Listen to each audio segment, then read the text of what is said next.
Morning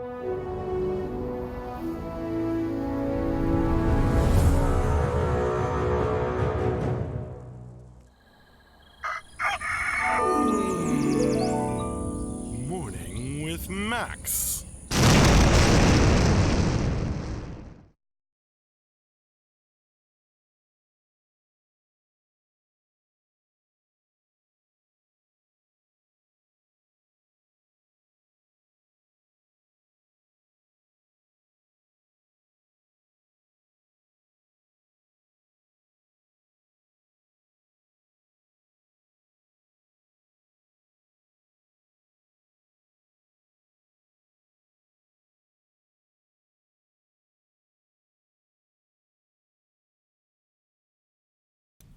There we go. Hey, folks, good morning, and welcome to another Morning with Max. If you don't know me, I am the writer, editor, lore keeper, board game designer, stream host, and various other things here at City State Entertainment. And a good morning to you, Peary Baby, Scott Florence, Lodoween, Donnie05, Fenris, Taladar, Brand, Tyrannosaur, Wicked Keen, Odelvic. Hi there. Good morning, folks. And thanks, Tyrannosaur.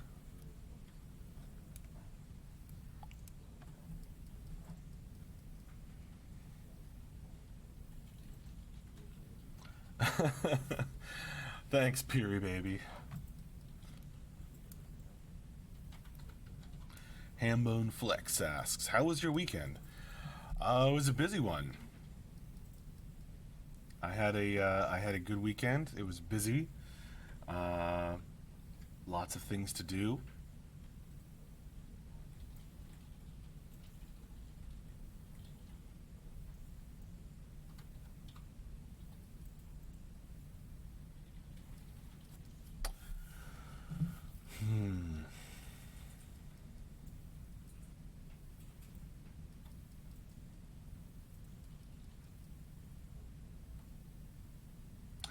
Hi, Paladin.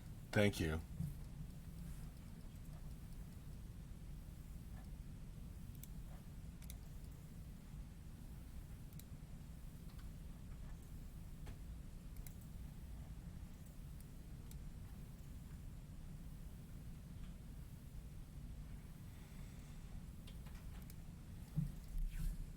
We'll see, Peary Baby.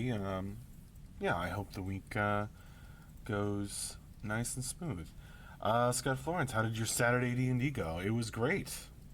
The players got themselves locked in the dungeon in the big city, and forgot that it was the full moon and that one of them is cursed, has a curse of lycanthropy, and turned into a were-tiger in the middle of the night in the prison, and came this close to having another character death, the third this campaign, when he savaged the fellow party member he was locked in with. It was pretty exciting.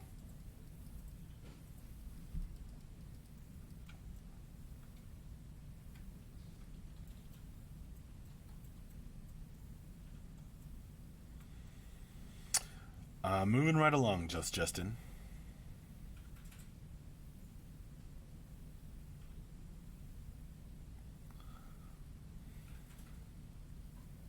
Hi, Fanglo.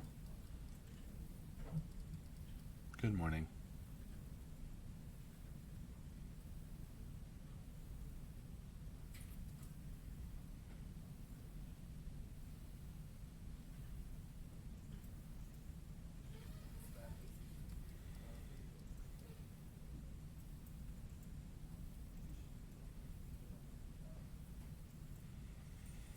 Were-tigers are neutral. Wouldn't they go on a rampage of ambivalence?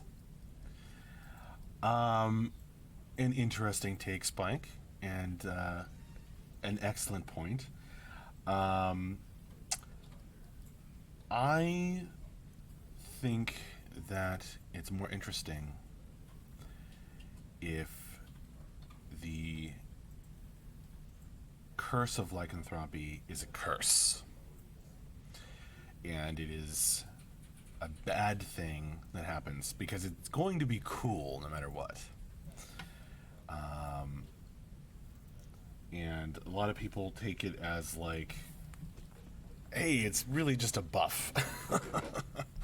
I can turn into a werewolf or whatever, and buffs my stats, and I use it in combat and go nuts. But I play it as it's a curse. It should be a curse. It should be a spooky downside. Someone turning into a beast man should be a scary thing. I think that it plays into these kind of very old memories of wolves and tigers being legitimately terrifying. Somebody turning into a big wolf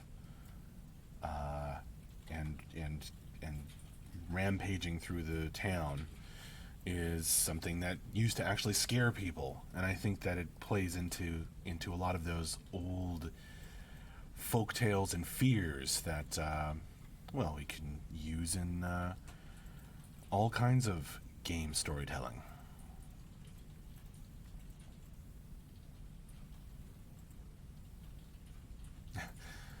Yeah, no worries, Strike. Thanks.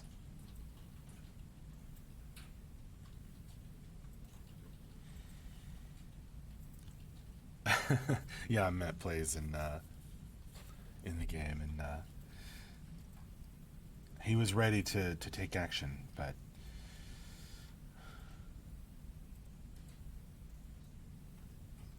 locked in another cell. Good old Haynest, indeed.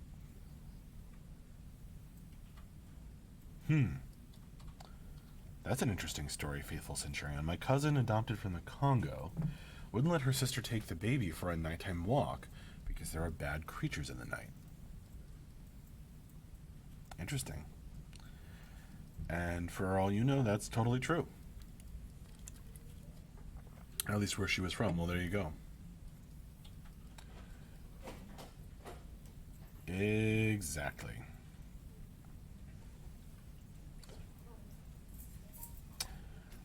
Strike. Will there be lore in Ragnarok, and will you write it?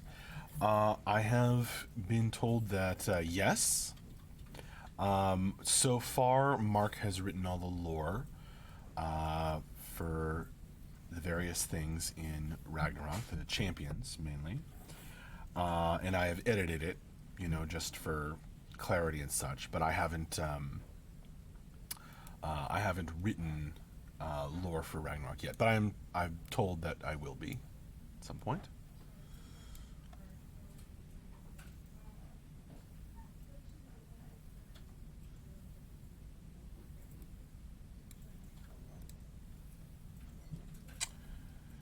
I heard there was some sports ball played, Dino.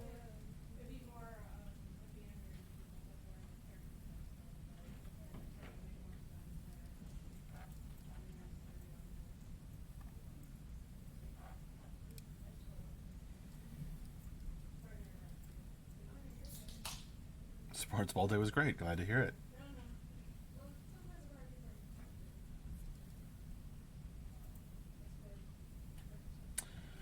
Skeever asks, play some Ragnarok for us. I want to see it again. I'm not set up to do that on this computer right now, on the stream.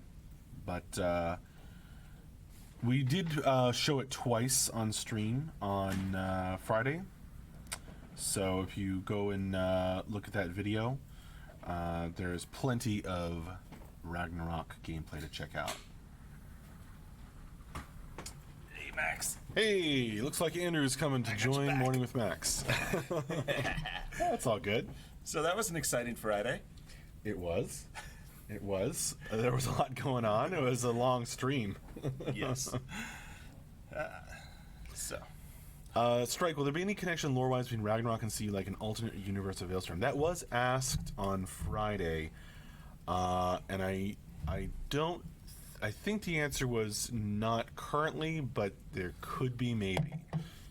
Yeah, it's definitely its own kind of self-contained thing of, well, the heroes of the ages, what, oh, here's a Saracen kind of thing, and, here's a Celtic thing, and I think here's an Egyptian thing, and, just like, they're all here to fight the zombies.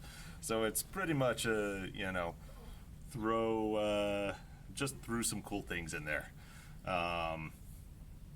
So it yeah, CU has a more tightly constructed set of lore themes and cultures that we pull from. So I think Ragnarok is kind of like, we can do whatever we want. Yeah, it came together pretty quickly. I'm Exactly. not gonna lie. It was in terms of lore, yeah. there was not a long, deep backstory on that. It was hey, well, this seems like fun. So, like I said on the stream, from my perspective, it was, from my engineering perspective, it is another CU scenario that has custom art, and From the back end perspective. From the back end perspective, and it helped us find and fix and improve a ton of back end stuff into launch ready stuff. So we're all of that back end is launchable. I think a lot of people got really angry that, oh, well, this plays so much smoother than CU. It's like, no, CU's plays this smooth now too. Awesome. So, it forced, having this goal of launching this as a separate product put us in a position of, okay, what do we need to do to, push all of this code across the finish line. So I'm happy. Cool. That sounds good. Can we set Rob on fire in Ragnarok? Yeah.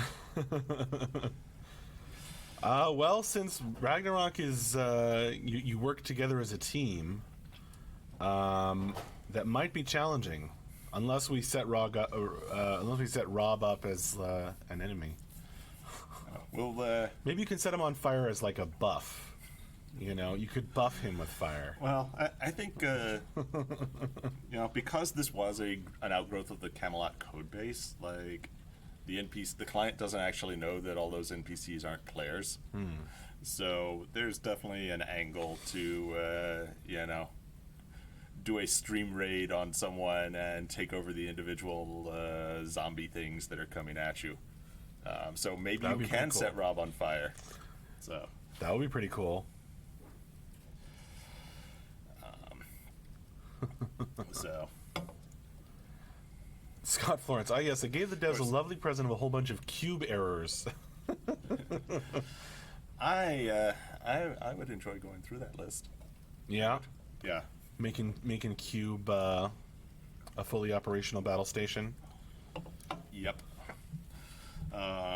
So do you remember, Strike? I tweeted out a while ago. I did some new particle stuff in terms of like actually, emitting from the skin of a mesh and all. And there was like a weekend when everyone was on fire on hatchery. Yes. So that definitely. I remember way back when somebody, was it JB, was turning the skeleton into just like a fire thing, so there was just like a fire skeleton running around. Yeah. It was just like people made a fire. Oh, Matt's just gonna make versus mode happen. Awesome. Yeah. All right. BRB adding versus mode. There you go. Yeah, it definitely required like a little bit of like hacking to make everyone friends. So undoing that hacking. It's So speaking of like, there's like the reason I have not appeared on a code stream, in several months is that because, there were just various little places in the code where, like, if Ragnarok, everyone's on the same team, and we didn't want to see that on the code. Like, we didn't want to, like, anyone seeing that. So that's why I have been laying low in terms of live coding, but... You think you might be able to do that again? Dobby is a free elf.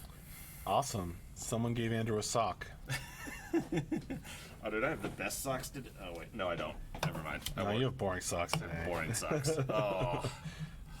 Someone gave you a hat.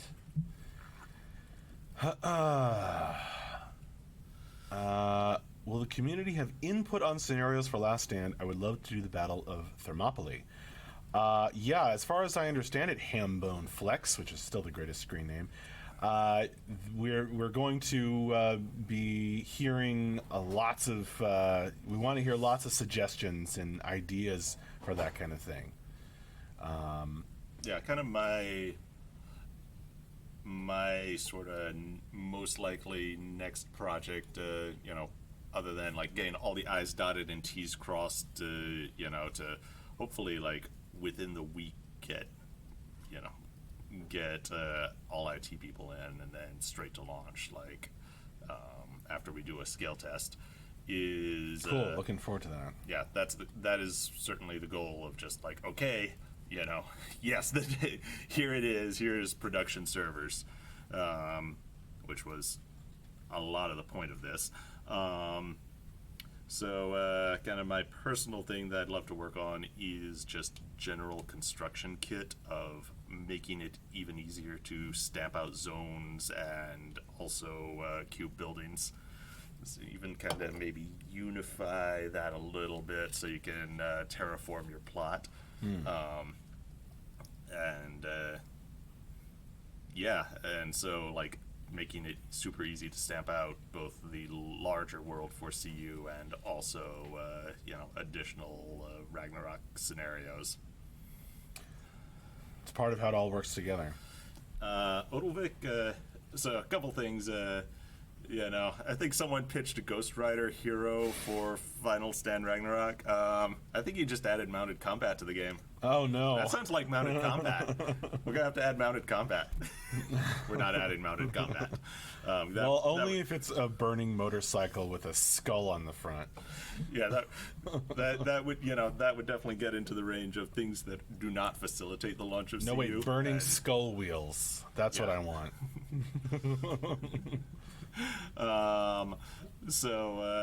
That's so as fun as that would be, that's a bit farther down the line.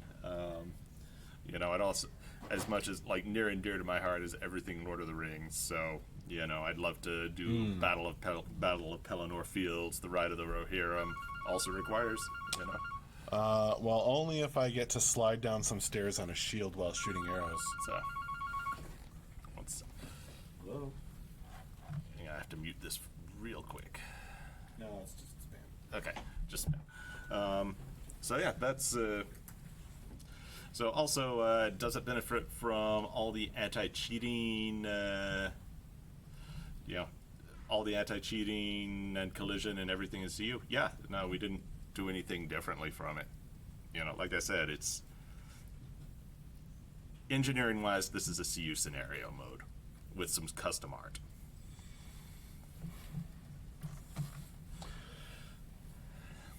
So,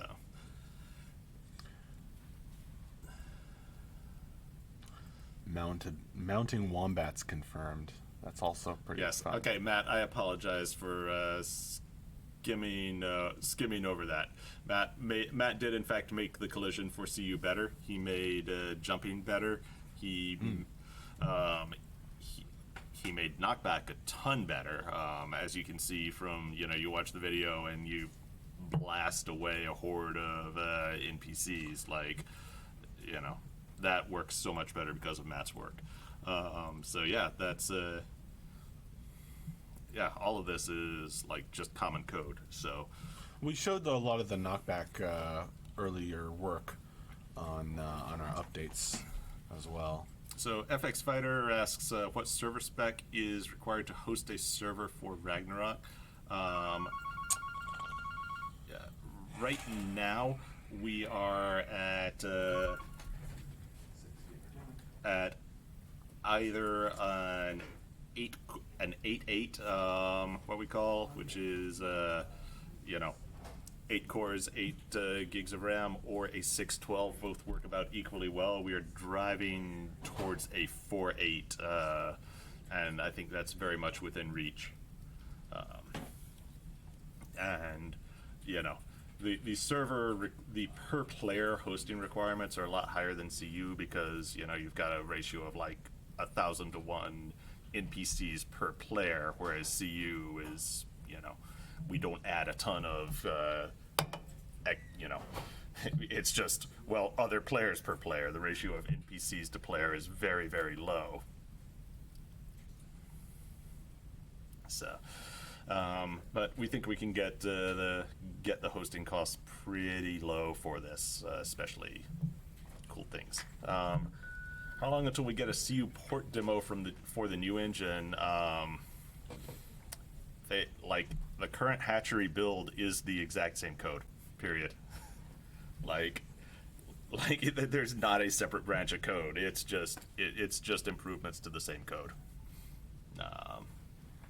There's nothing other than like a few things that are, you know, if Ragnarok, else, you know, for like putting everyone on the same team. Like no, there's one Git repo. We build it with you know, one different setting for which game. So yeah, hatchery is that.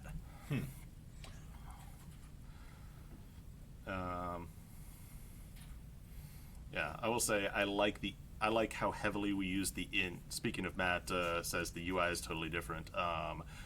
There were a handful of ifs and things though, because the UI is totally different. I really like what we've done with in-world UI, of being able to, like, you know, just walk up and interact with a thing, and, you know, press F to you know, pick up, and there's the bar in the UI. So I really, really like that, and I'd love to take it even farther.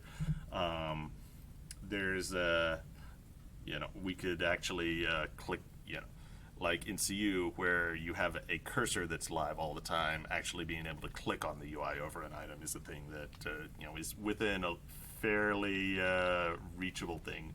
Oh, Matt already is like, oh God. Yes. So Matt, tell me I'm not wrong. I'll write the Raycast code for you.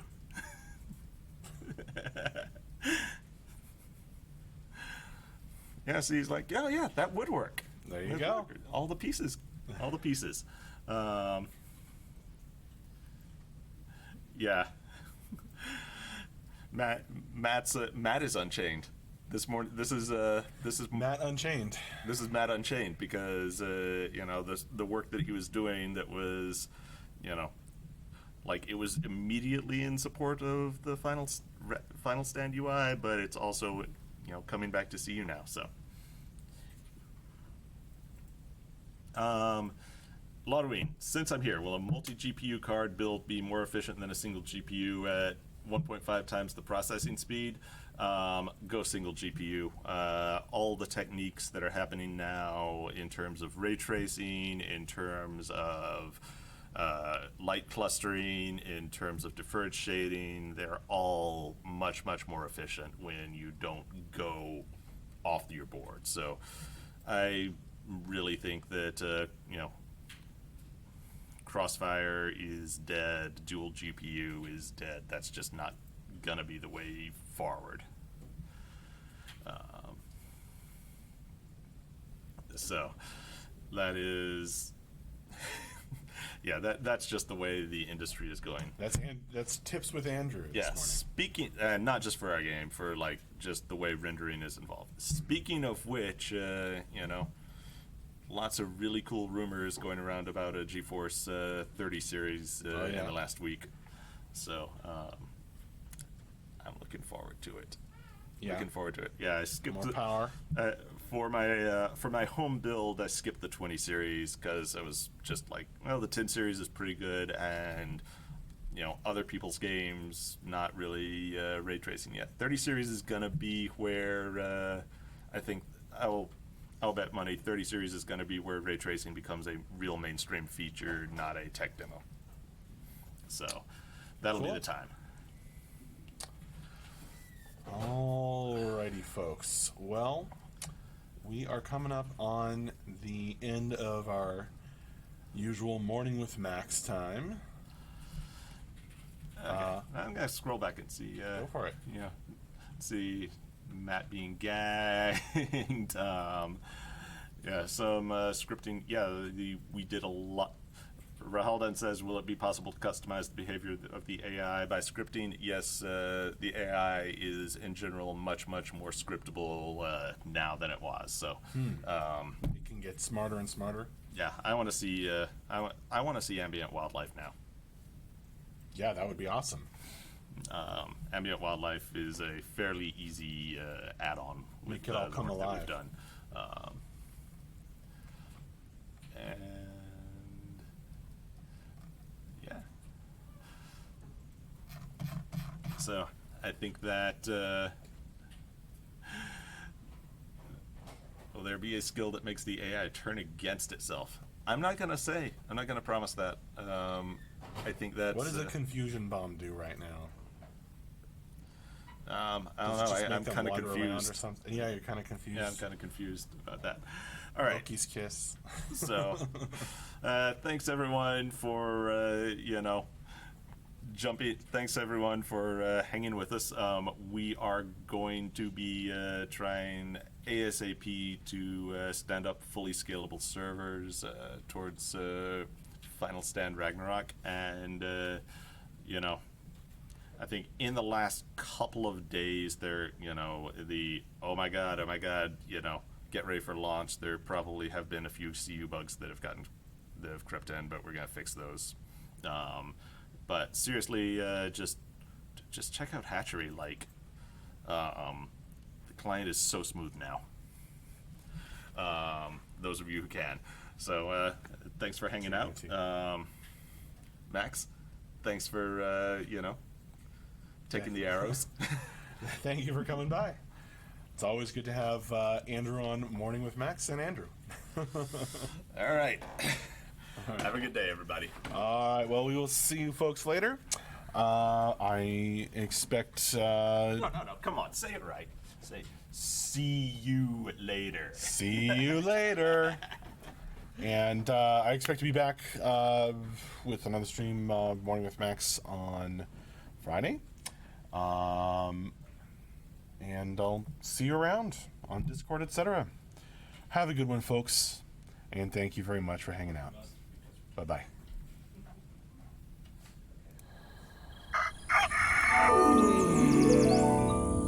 Morning with Max.